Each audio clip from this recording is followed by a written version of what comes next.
ముకుంద భవాని కాళ్ళు పట్టుకొని బతిమలాడుకుంటూ ఉంటుంది. నేను ఇంట్లో ఉండలేను అత్తయ్య, నేను అవుట్ హౌస్‌లో ఉంటాను అన్నట్టు మాట్లాడుతూ ఉంటుంది. కానీ భవాని మాత్రం ఏం సమాధానం చెప్పదు.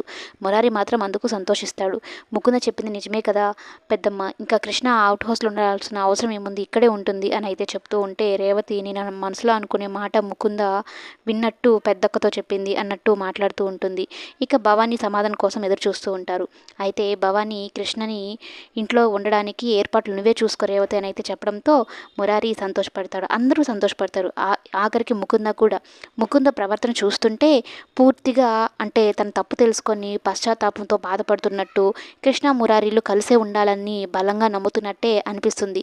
మరి మనసులో ఏమైనా కుట్ర పెట్టుకుందో ఏమో తెలియదు కానీ ప్రజెంట్ వరకు అయితే ముకుంద మురారీల మధ్య ప్రేమ చూస్తూ తట్టుకొని ఉంటుంది. ఏమాత్రం కుళ్ళుకోవడం కానీ అట్లాంటివి అయితే ఏం చేయడం లేదు.